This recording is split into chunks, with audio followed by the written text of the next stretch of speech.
Hello everyone and welcome to this Chef Network webinar on leadership and culture in times of uncertainty. Thank you for joining us for this session today, which will last approximately 1 hour. We are delighted to have over 90 members registered for today's session.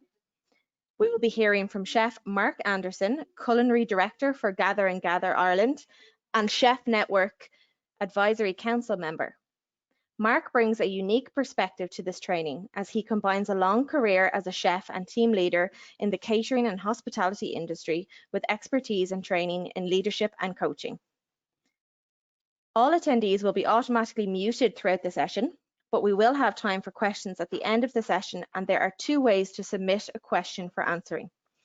If at any time during the session you would like to submit a question, this can be done via the questions function in your toolbar, which will then be asked during the Q&A session.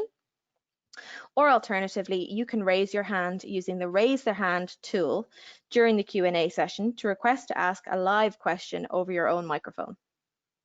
I will now pass you over to Mark Anderson to begin today's session, Leadership and Culture in Times of Uncertainty. Take it away, Mark. Afternoon, guys.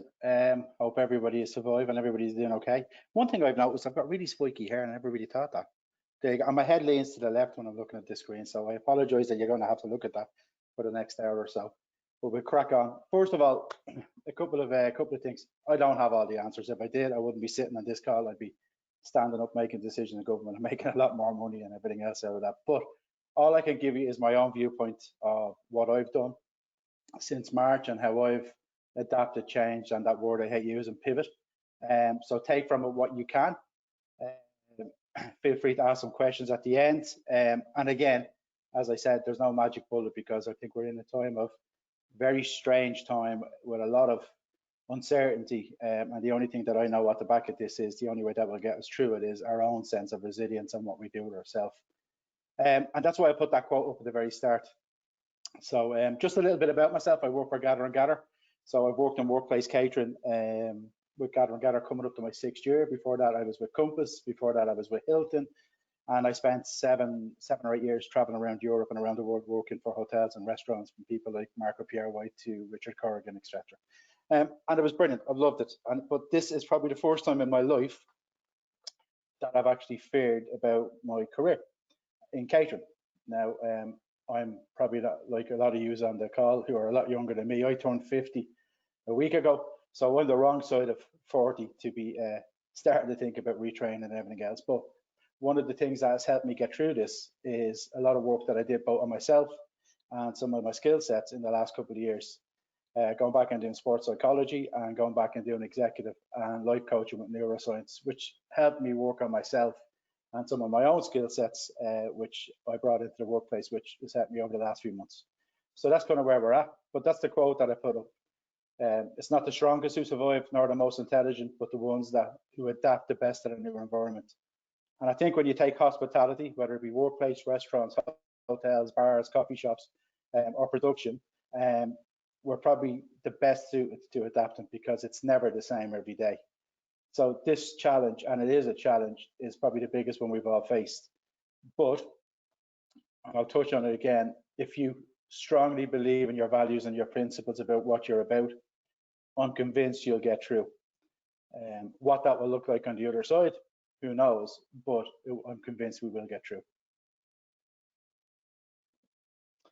So I come up with a lot of little strap lines that I use for myself, and one of the ones I have is: are you strong enough to stand alone, smart enough to know when you need help, and brave enough to ask it? And I love the fact that everybody's talking about mental health at the moment and mental wellness, and that seems to be the forefront. I'm just really keen to see how that much is still there when at the end of this, when this pandemic is over, that we're still talking about that, because now more than ever, it's really, really important that we look out for ourselves and we look out for each other. And how we do that is really how we find the best way to deal with this. I think it's really, really important that you're brave enough to ask for help, and that can be anything, not just be about if you're struggling or you're having a bad day, but also if you need advice on something. I think as an industry we need to get better at sharing good practice so that we can pick up and we can learn from each other to make it an industry that's better. And above all I'll say to all my guys is that you show up every day, let yourself be seen, and be courageous in what you do, and you're getting ready for change, because as a business and an industry, that's what this is all about. So these are just my ramblings and thoughts about what has worked for me since we've started in lockdown. And just as a bit of context, Gather and Gather at Workplace Catering, we would have 7,000 to 8,000 people every day that we would feed across numerous different kitchens. A lot of them in the tech sector, some in pharma, some in retail, and we've just moved into education as well at the moment. So a very diverse mix, but a very successful and a company that I've loved working with, and I still do enjoy working with enormously, because we kind of, without being disrespectful to anybody else, because everybody else is all does their own way of doing things, we try to approach it a little bit different. And one of the big things I wanted to do was culturally how we behaved in kitchens and what we did. Hence the reason I got involved with Ruth at the very start with Chef Network. So we had a really, really good, successful business, doing really well, winning new contracts and growing year on year end. And part of a bigger company that was based in the UK. We got bought out by another company called CH&Co last year. So everything was rosy in the garden.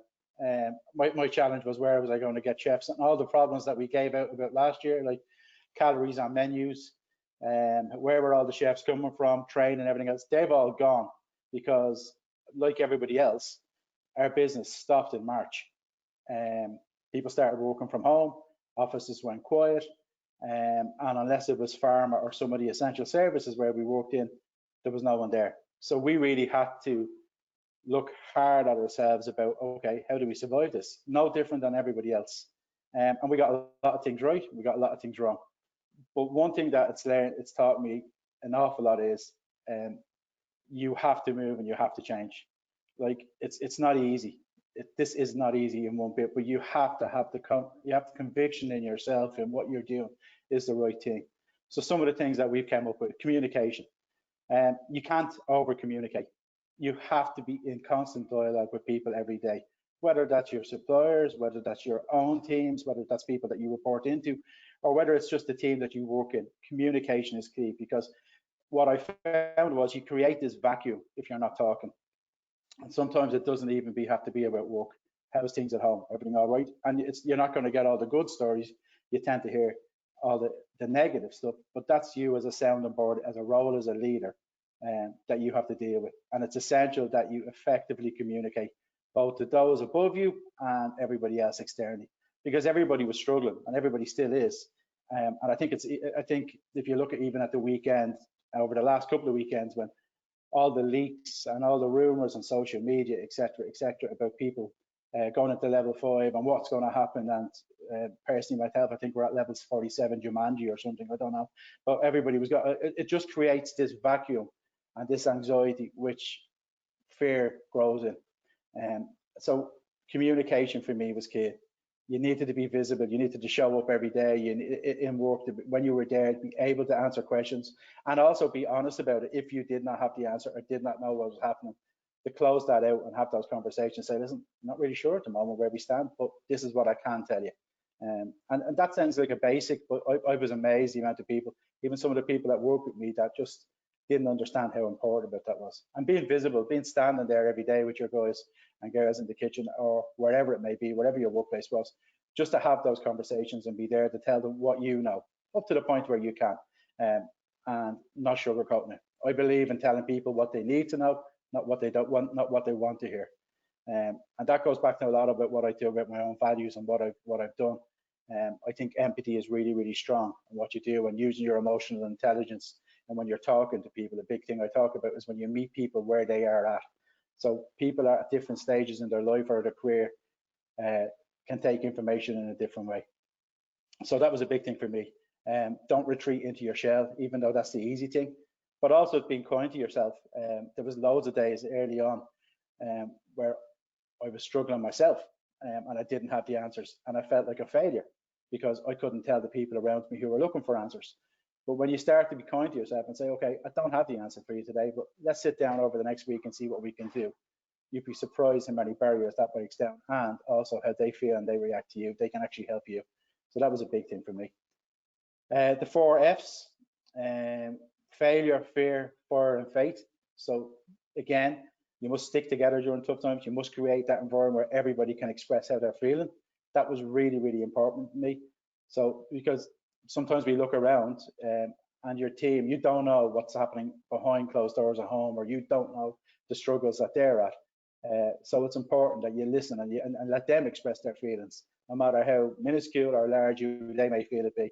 It's important that you're there for them, and you have to be grateful and kind as well, because for a lot of people to express how they feel and what they say is a big effort for them. I don't think you should ever be afraid of failure. The fire in your belly is what motivates you, and your faith and your self-belief in yourself. I've had that low confidence in myself for years, till I got to a stage when I was a lot older, when I realized, okay, I'm actually good at what I do. I don't have all the answers, but I know what I can do, and I can do well. So that self-belief in me has allowed and pushed me through in all of this. Even through, that courage of conviction that I talk about, when your mindset about, okay, today's going to be I knew today, after last night's out, I knew today was going to be a rough day, with chefs asking me questions and everything else. And again, it was okay, right, that's all the negative, but what can we do over the next few weeks, the next few months to change, so that we can do something more positive out of this, so that when we're ready to come back, we're in a better position than when we're closing some of our kitchens or whatever we're going to do.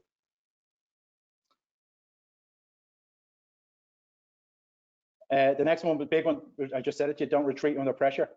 I think under pressure, people go into survival mode and spend a lot of time with their door closed or sitting on a computer to pretend to be busy. I think this is when a real leader will step forward. If you're losing connection, it's your responsibility to support everyone.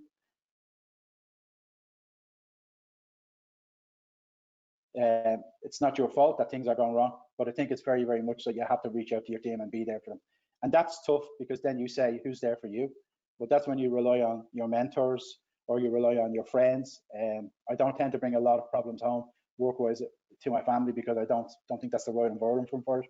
And also, there's so many great people within the business and within this industry in Ireland alone, that if you pick up a phone or you reach out to, I'm sure will even be there to listen to. And that's a thing that I've been able to do with people like Ruth, people like JP McMahon and all of that.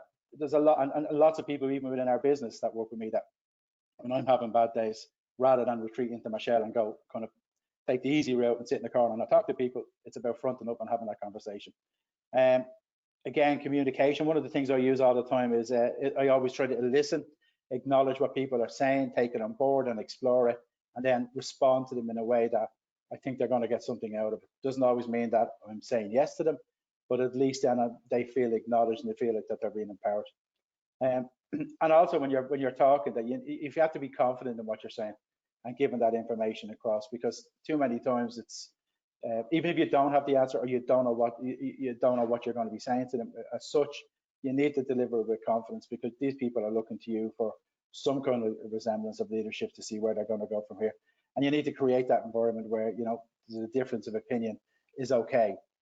You can come with all your opinions. We can have that conversation, and again, we'll listen, we'll acknowledge, we'll explore it together, and how we respond as a group will mean that you get buy-in from everyone. So they're just a couple of things, mostly around communication, how you position yourself, that I thought were really, really important. Setbacks. Well, I don't think we could talk about 2020 without setbacks. I think it was one step forward and 14 back. But again, it's how you deal with those setbacks. And this sounds really, I know there's probably people sitting there saying, yeah, this is all well and good, Mark, but I've lost my business. What am I going to do? That's horrific. That's terrible. I totally get that. And we're all in that position. But, you have to review, take a step back, take the learning from it, and maybe just move on and find out, and don't dwell on the setbacks, because we're all incredibly talented people with great business minds. So what can we do to make our business better after all this, is what I keep saying to people.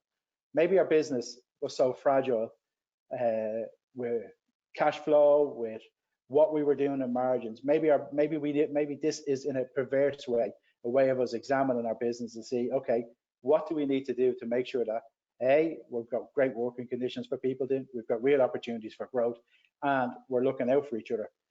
Because there's so many businesses out there that, like, I was reading stuff about one of the guys in Dirt Candy in New York, and you're talking about one of the top restaurants in the States, James Beard award winning, and they hadn't gotten a cash flow to last a month. So that gets you really thinking, saying to yourself, like, well, what do we do then? If that's not what we're doing, how do we top and chop and a change, and how we adapt our business so that if something, God forbid, ever happens like this, we're better equipped to deal with it. So it's got me really thinking about hospitality as a whole. What do we do to make it better? And one of the big fears I have is that when we go back, everybody was, and I was saying it myself at the very start, oh, I can't wait to get back to normal. And then I was saying, well, actually, was it normal what we were doing? Do we need to go back and look at that and look at what we did as a business and as individuals? Was that a normal existence? Were the hours that we were doing normal? Were the demands that we were putting on ourselves normal? What the expectations normal? So maybe this is a reset for us to go back and have a look at that and see what we do different. And I think the way I sum it up is, if you look at, everybody's on the start line now. The whole world is on the start line. So I remember when I was a lot younger, when you couldn't get a job in Ireland, you got a boat or a plane to the UK, or you went to the States or somewhere in Europe, and that was fine. Now everybody's on the start line. So we now have this unique chance as a business and as individuals to say, what am I going to do to equip myself and better prepare myself that when the gun goes, I'm going to be better set up to deal with what's next and be a success as I go on. So that's a big one for me. How you deal with those setbacks and be clear and keep going back to what your values and why you got into this industry and what your behavior is and what your principles are and what you wanted to be in the food or hospitality industry. Go back and keep checking that, because that's what's going to get you through this. And also dealing with high expectations. Like I've had numerous meetings with people over the last few months that were saying, okay, right, when we get back and we're going to be this and we're going to trade at that. And I think our expectations need to be filtered and also needed to be adapted. You know, what success look for like you now, as opposed to what it was back in March. For me, success is not financial. For me, it's about culturally how we behave in kitchens. It's about, do we develop people in the right way so that they can go on and have good careers? Is it when people say they've worked in a kitchen in Gather and Gather or one of your kitchens that they felt appreciated, they felt encouraged, they felt that they could be listened to, and they felt developed? Because that to me now is the new success for me. And also that expectations about what you can and can't do are very, very much tapered over the next few years. So let's be realistic about what we could do. You know, the world has changed, so we need to change our view of what success looks like. That emotional intelligence, that's been a big part of what I worked on myself for the last few years. And for me, you can read the slide yourself. It's about people with emotional intelligence or an awareness of their emotions and how that impacts on others. Can really use that information to guide their actions, how they think, and help people buy into what you want to achieve, but also develop that culture and that working environment that makes everybody succeed. And it's interesting. I also work in sport. So I work with Bohemians under 19s, and that's a big part of what we work with the players. How can you get your mind tuned into how you're feeling and your emotional intelligence to get those extra few inches out of you on a pitch, or get those extra performances out of the pitch, but also how to deal with things on and off the pitch. And I think chefing, especially, but the hospitality is very like sport. We all are coaching or working in high performance teams of our own. So if you can tune your emotional intelligence alongside your other skill sets in, you'll make for a better environment. 5 components for me in that: self-awareness, self-management and motivation, empathy, which is huge, and social communication, especially in the present environment, social communication. So what do I mean by that? Self-management is controlling disruptive impulses and thinking before you act. This all sounds like common sense, but I'm amazed how many times I didn't do things like this as a younger chef, and even up to the last 10 years or so. And I've tried, and I still make these mistakes, but this is something I work on all the time to try make myself better. People who, like, if you've got a good self-management, you can take a step back when you know you're being overwhelmed with emotion, and so you're not making rash or decisions that are going to cost you long term, and also saying things that you may regret later. And that's as simple as taking a breath, taking stuff on board, not committing to anything right away, and thinking it through about how it impacts on you. And a big part of self-management for me is boundaries. The boundaries that you put around yourself and what you allow in there. So in the past, I said yes to everybody when people asked me for things. Always said yes to everything. In the last 3 years, I've definitely reined that in. And not that I don't want to help people, but it has to be something that I'm comfortable doing, or helping someone that I want to help, or there's going to be a mutual benefit for us out of it. Because otherwise, it ends up sucking your time, and the stuff that you want to do, the important things, gets diluted because you spent more time working on people that sometimes don't even appreciate it, just see it as an easy meal ticket to get something they want. So self-management for me and the whole lot of this has been a real experience, and it's been really interesting to kind of sit down and say, okay, well, I would have just gone off and done that in the past, and now it's okay, well, what am I going to get out of it? So that's been a real learning for me.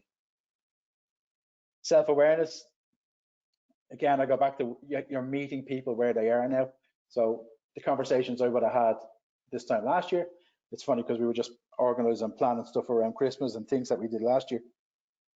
And we're looking at it going, we won't be doing it now. This year is all gone. But stuff that we would have in conversations, and how I could push people or kind of motivate them to push that bit harder coming up to this time of year. You can't really have those, or you have to be really, really wary of those conversations now, because people are in a different headspace, and people are a different space now, even emotionally, physically. And people are scared. Some people are angry. Some people are anxious. So you've got all these emotions going on. So unless you register, unless you can take them on yourself, and you can understand where your abilities and your strengths are, or you can admit to your mistakes, how are you going to be able to communicate with people around you and get them to buy into what you need to do if you don't know yourself what those kind of signals you're sending out? So yeah, that's a big one for me, self-awareness. And like, also know when you need to take a step back for yourself and take some time to yourself to gather your own thoughts and sit down and plan out your own next steps, so that you know that the message that you want to deliver is consistent with what your values and your principles are. I have to say, it's really weird doing this when there's no one kind of looking at me going, yeah, here he goes again, or where people asking me questions. So I hope I'm not rambling too much. Motivation, again, depends on what motivates you. For me, my passion and my values motivate me now more than years ago when it used to be financial. Now, if money motivates you, that's really up to you. Personally, myself, I think money and status will only get you so far in life, and happiness. And when you get a bit older in life, some of those things will start to kind of probably make sense to you a little bit more. But again, you have to be able to understand what motivates you most. Emotionally intelligent people are always challenging themselves on what they're driven by. One of the big things I have now at the moment is I really want to kind of leave a legacy. And that sounds, and I apologize if I use bad language, that sounds really pompous and shitty and a bit, yourself. But I really want to leave a legacy. I don't want to be, I want to be comfortable and have a good life, don't get me wrong, but I really want to leave a legacy that when people talk about what I did, I helped them. That's my legacy. I want to be able to say I've helped people, whether it be young kids playing football, or whether it be friends and family with situations or problems, or whether that's in kitchens. And why? Because I would like to think that if I went asking the same people around me, and I've got some excellent people I work with and friends, that they could help me. So, I try to stay optimistic about my future, even though it can be shitty and hard at times. But also, I find out what's in the last, I would say 3 to 5, especially 5 years, what's motivated me now is about leaving that legacy. So when people talk about Gather and the kitchens that we run, that people leave here saying, you know what, I learned so much there, or the chefs were brilliant with me. That's the legacy I want to leave now. So that's my motivation. So that's what's getting me through all this. Now, money pays the bills, keeps your mortgage, and I've got 21-year-old twins that are finishing college and doing masters and everything else. So don't get me wrong, I need money to survive as well. But I don't get up in the morning saying I need X amount of money to get me through the day, and that's my motivation. I get up to say, okay, what can I do to make a difference today that will benefit not just the team, the workspace, but also me as well. So that's the big thing for me. So find out what motivates you, and at different times in your life, that will be different things. But that's what you need to tick the box with, and that's the stuff you need to work on. Empathy. For a lot of people, empathy means weakness or just being soft. That's not what it is. And for people to be empathetic, they need to just listen to what people are saying. And it goes back to communication. Listen to what people are saying and picking up the message. Consider other people's feelings before making decisions. Don't just force things on people. Even if that's the way to do it, it's how you present that message, so that you can you can work with that person, and how your body language and your facial expressions. That's why I hate Zoom and all these things, because when you're in a room with someone, you can pick up from their body language, their facial expressions, their tuts or whatever, the way they throw their head, whatever else. You can pick up so much. It's very, very, very difficult to do that over Zoom. But for me, when you've got that skill set, and when you can work on it to develop it, you can really, really get to understand people, and you can pick up the words that they say. You know, that really, really works for them. And I'll give you an example. I know I've certain chefs in my business that are ego-driven and task-driven. And the ego-driven chefs, it's not that they've got big egos, but they're the ones that need the arm around the shoulder and encouraged and told that they're doing a good job when they're doing a good job. And if they've done something wrong, is how you correct them and say, okay, well, listen, I'm not really happy with how you did this. This is how I'd like you to do it. But also, I did like how you finished that plate over there. So that's how you have to kind of not massage their ego, but play to their ego and work with their ego to give them that confidence in themselves to deliver more. I've also got other chefs who are task-driven. They just want a list. They just say, Mark, tell me what needs to be done, and I'll crack on and do it. And if I've got something wrong, tell me what's wrong, and I'll fix it. They don't need to be told they're doing a great job. Your kitchen needs a combination of both, I would say. And you then have to work with those people. So the ego people really piss the task-driven people off, and vice versa. But how you work with those people to get the most out of your kitchen. And that skill set of having empathy really, really works for that. And that's something I think the modern leader, when there was stuff with Forbes and stuff on LinkedIn, empathy is up there as the skill set with emotional intelligence that people need more than ever if you're going to be a leader of a major company or a major business, because they're the soft skill sets that are going to be needed in the future. Social communication. I both love and hate Twitter and social media at the same time. It's been fantastic for me to connect with so many chefs globally who share kind of same passions or interests that I have. I went on a blocking spree. I deleted Facebook at the start of March, which was very liberating. But it's managing your social communication. What I also mean by that as well is how you present yourself and how you give feedback and how you're constructive with people and how you talk as well to those around you. The message that you give has to be consistent. From day one, you have to have that consistent. The tone you use in your voice, how you position yourself in the room, how you take information on and how you give information back. Like strong communication skills, you'll see it as well. I mean, people were comparing Michal Martin's speech with Leo Varadkar's speech, or comparing it with this, comparing it with that.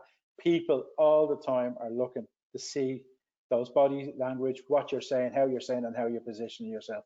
So as chefs, used to be when I started off years ago in kitchens, it was you were in the back and no one even wanted to talk to you. Now we're out front and we're proud and we're talking about our dishes. We're on social media talking about our dishes, and there's more chefs on TV now than there is probably actors. But how you position yourself, how you manage those relationships, and how you effectively communicate will be your brand. So have a think about that the next time you're starting to start shouting or roaring, or you're in a mood, or you couldn't be arsed, because that's your brand and that's how you position yourself. So I say it to all my chefs, and I say it to all the girls working with me and all the fellas working with me. How you position yourself and how you put yourself out there is your brand. What do you want to say about you? What does that brand want to be about? Think very carefully, because sometimes you only get one chance to make that impression. So for me, emotional intelligence is a big, big part of the modern leader, and especially in this setup that we're in at the moment, about how we position ourselves, how we motivate our teams, and how we lead. Everybody okay? Have I lost anybody yet? Okay. The next thing was, for me, it was a thing called the Golden Circle. So I'm a big fan of a guy called Simon Sinek. So check him out on LinkedIn, check him out online. He's an incredibly talented individual. I've seen him speak a couple of times. I was very, very lucky to, and he makes stupidly perfect sense of the complicated problems. So as a company, when we were re-looking at what we were doing, sorry, excuse me.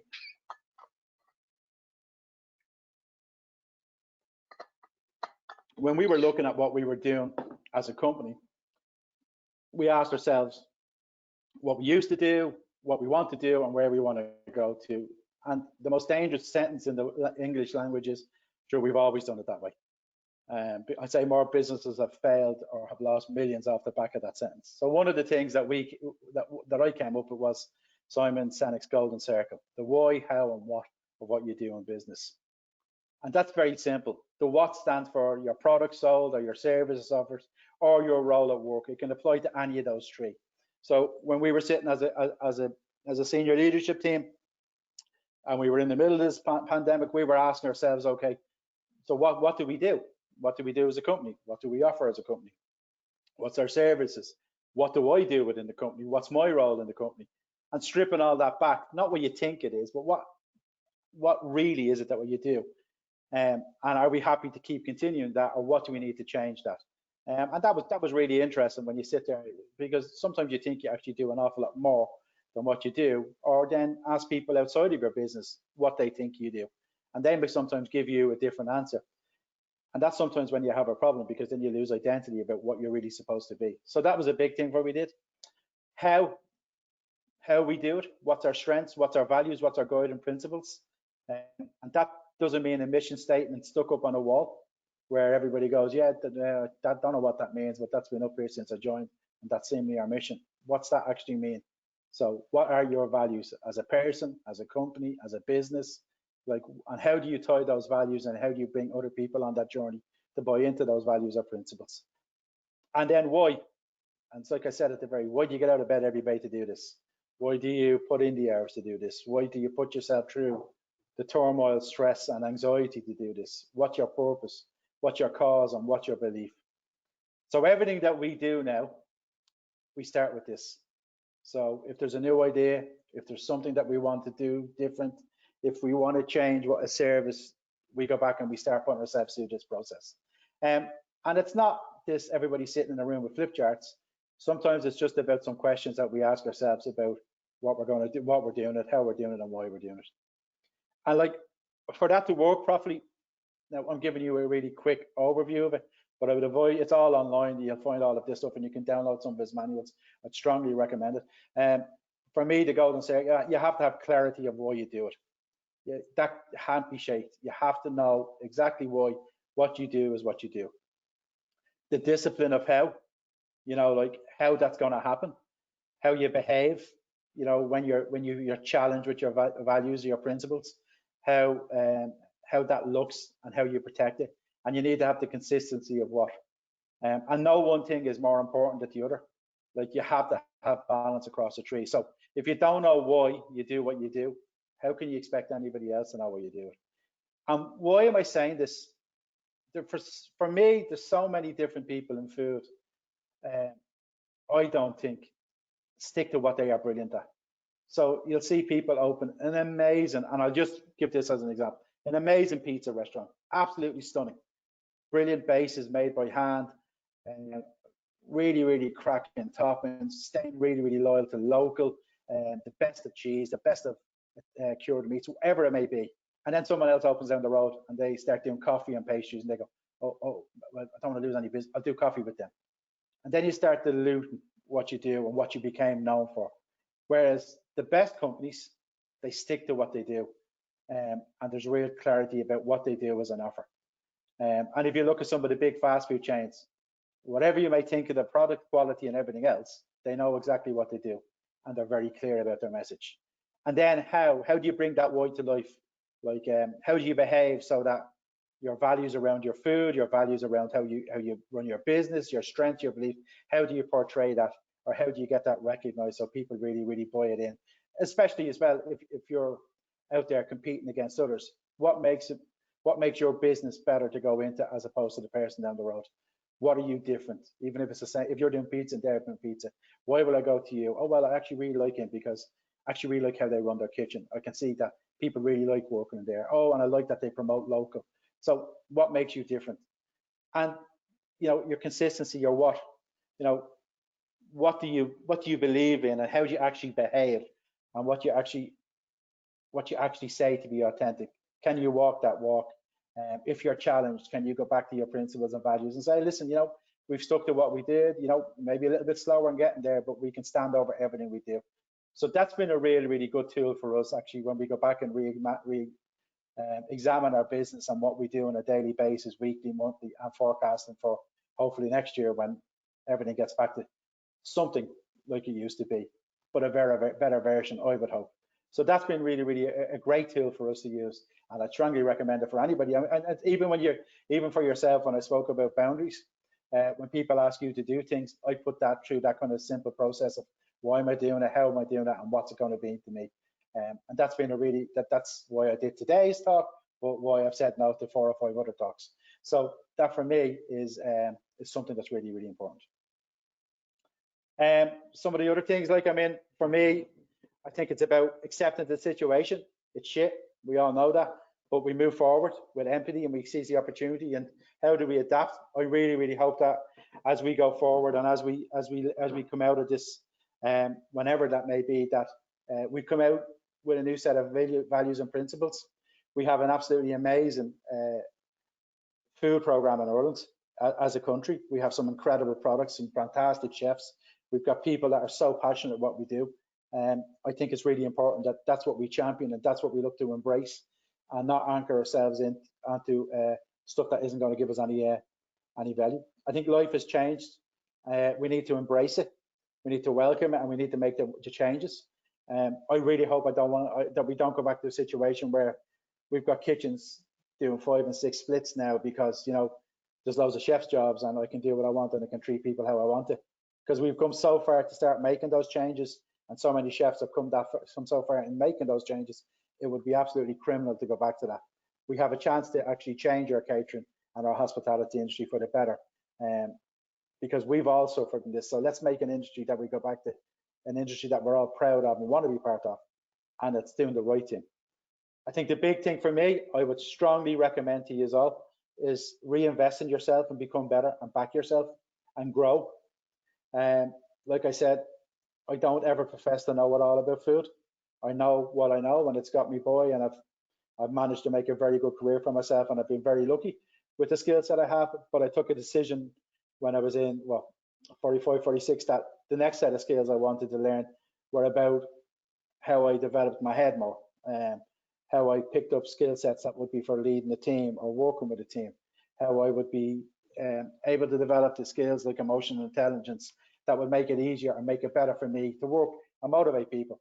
So there's tons of fantastic courses in colleges on pastry, on larder, and everything else. But I think as an industry, when you get to a certain level, you need to work on yourself probably a little bit more than some of the skill sets.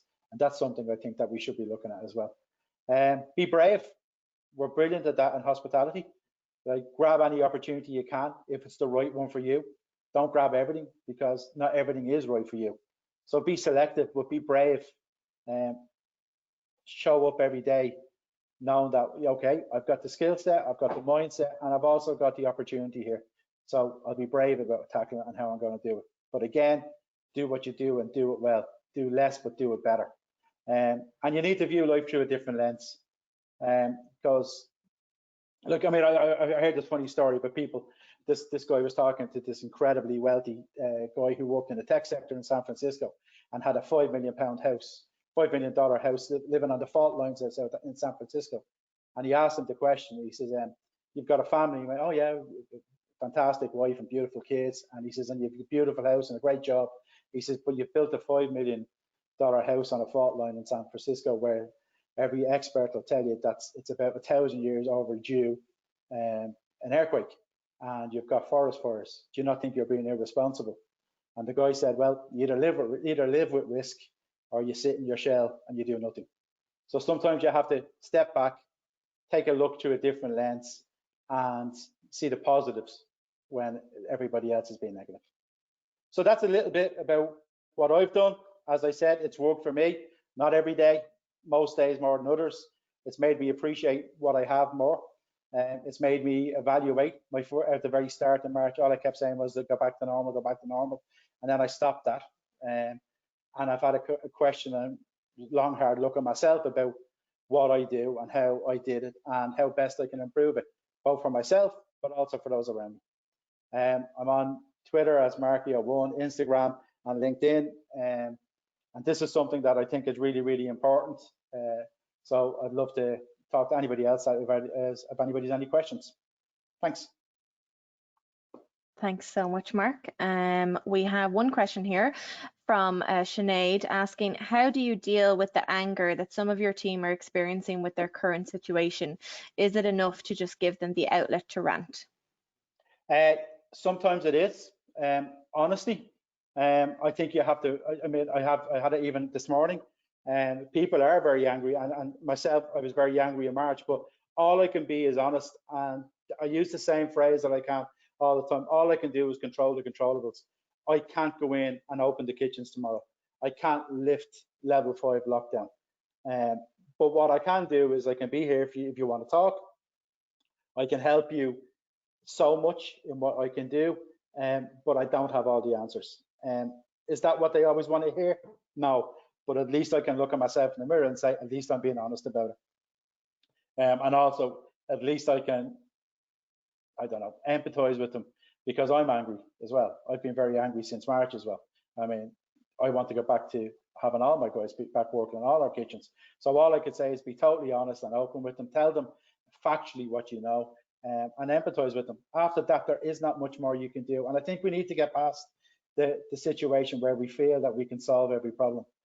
You can only control the controllables. You can't control everything else out of that. Great. We have another question here. I see this difficult moment as an opportunity for us chefs to seek a healthier life, emotionally and physically, less alcohol, drugs, etc. What do you think about that? I can't comment on your alcohol and drugs yourself. No, I totally agree with you, and that's the point I'm making. What if we had this? What if we seen this as a reset? I'm not religious or spiritual, but what if we seen this as a reset for us as an industry? An industry that we thought had made loads of inroads and was doing lots of really good stuff. But what if we seen it as a reset, that we were going to go back and make our industry better, make our kitchens more accepting of everybody to work in, make our supply chain more about supporting local and paying people the right price for what they do.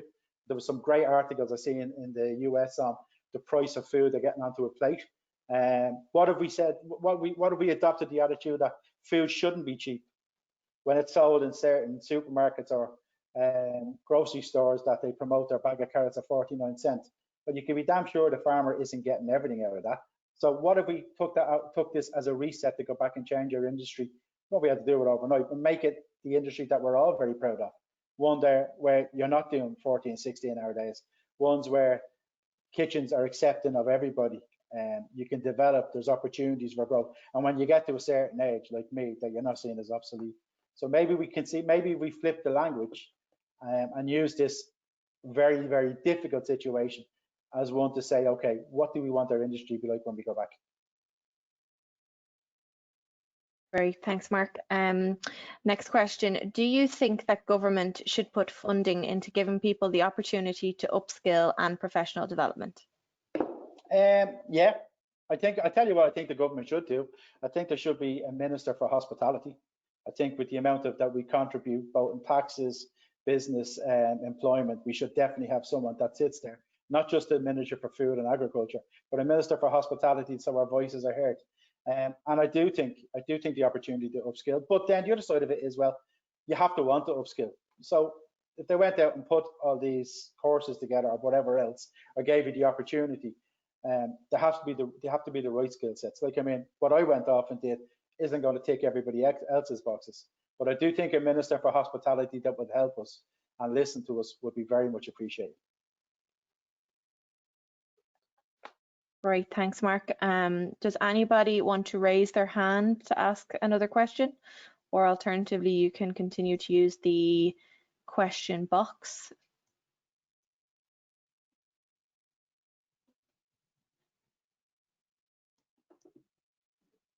No? Nope. That all the questions? If anybody has any other follow-up questions that they want to submit, please feel free to do so via info@chefnetwork.ie, and we can happily pass those on. I have one other question here in order for us to make change, we have to convince our leaders and company directors to do this. Do you think this is possible? I can only speak for the company that I'm in. And I've got an MD, and Pauline Cox is very open to change. And I think it's very simple. Not every company will change. I'd be idealistic and I'd be stupid to think that's going to happen. But what I will say is that those companies that don't change and adapt will get left behind. The workplace is going to be, if I take it from a workplace catering point of view, as my own view, the workplace is going to be very different from what it was back in March. So if you don't adapt and change, you're going to get left behind. And what I would always say to people is, if you work in a company where you don't feel valued or you can't affect positive change, leave the company and find somewhere where you can feel where your values are best matched. Because that's what I think is the most important. But I do think they will, and I think leadership is changing. I think the age and demographic of people are changing. So I do think more and more, and it's really interesting in the pandemic. I'd be interested to know that everybody think back in January that you'd see Irish people ordering fruit and veg online and delivered to their house. I certainly didn't. So we've seen that change with some great veg boxes. Did anybody ever think that people would be ordering from some of the restaurants boxes for home? Definitely not. But we've seen that happen. So in a very bizarre way, a lot of change has been forced on us. And I think technology will play a massive part in what happens next and how food changes. So I think, to go back to your kind of original question, I think if they don't change, they will be change will be forced on them, because otherwise they will be left behind. Thanks, Mark. Another question here. Interesting point in relation to people need to want to upskill. It appears that uptake on these opportunities is low in the culinary world. Have you an opinion on why? I do, and I mean, I know in Chef Network and so other people, we put on an awful lot of workshops and master classes, and we really pushed them and promoted them really well, and their content was superb. And sometimes it was like dragging teeth trying to get it. So I do honestly say, and this is, I'll probably get into trouble for saying this, so maybe it's just stop the recording. But I do think sometimes a lot of chefs like giving out and complaining that there's not opportunities for them. But they are actually out there. So I do think some people are comfortable, and I do think some people, when it comes to upskilling, it's that fear of the unknown stops them actually doing it. So maybe we need to promote them and push them and offer them and explain the benefits that bit more. And make them more accessible, that you don't just have to go at night or at weekends outside of your working hours, to make them that a bit more accessible and a bit more successful. Great. What are your thoughts on food education in schools? Do you think culinary and food studies should be on the curriculum? I think 100%. I honestly think that home ec should be done all the way up to secondary school. So I've got 21-year-old twins. My daughter is a nurse studying nursing in Scotland, and my son has just finished in UCD and is going back to do his master's in DCU. I made it not because to be a great parent. I made it a point of principle to teach them how to cook when they were in secondary school, working on the premises that if they lived away, they could probably be a little bit more self-sufficient and would save me money in the long run. But I do think it's absolutely criminal that there's kids coming out of secondary school that don't even know how to cook. And I can relate this back to the football team I work with. One of the things I did during lockdown, we did a lot of cookery Zoom sessions with them. So I taught them basic stuff around cooking stuff for breakfast, lunch, and healthy stuff that if they were going to a game or training and everything that they could do, instead of buying all these crap protein bars that I didn't want them, especially the mass produced ones. So that was a big thing I did with them. I also, I'm amazed when you hear people at 19, 20, 21 that say that they can't even make scrambled egg or something like that. So I think education in school is absolutely crucial to having an appreciation of food as you get older, getting people to understand how food gets to a plate and have that respect around food, and also drive that positive food culture that we want as a society that makes things better. Great, thanks, Mark. Another question here. After 22 years of chefing, I feel like calling it a day, even though I love what I do. Do you ever feel the same? I think we should go for a beer and discuss that, because I've been like that for a lot of time. Yeah, I do, but I don't see myself as a chef anymore. I think I've had to change my language, my viewpoint of what I do. I say that the easiest part of chefing is cooking. That is the easiest thing. The actual cooking part is the easy part. It's all the other stuff that you have to do around HR, purchasing, development, training, all of that, social media, everything else that you have to do to make your business or make work in that business successful. That's the bit that takes me. So maybe it's about how we position ourselves, about all those skill sets that we do, not just around food. That what else can we offer? And I happen to believe if I had some other company or some other business I was recruiting, I would recruit from hospitality and chefing all the time, because if you can work in that environment, you can work anywhere. Don't give up though. It's still great. Thanks, Mark. We have time for one more question if anybody else wants to raise their hand.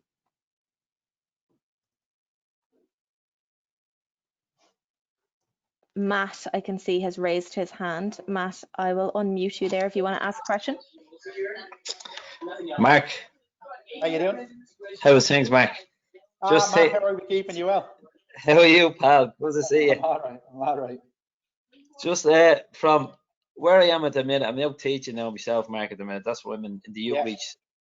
So brilliant. What you were just saying there about young kids and getting secondary kids into teaching, I think it's one of those major things that has to be looked at, because with the students that I have now, they're from 16 to 19-year-olds, and as you said, none of them are even able to hold a knife.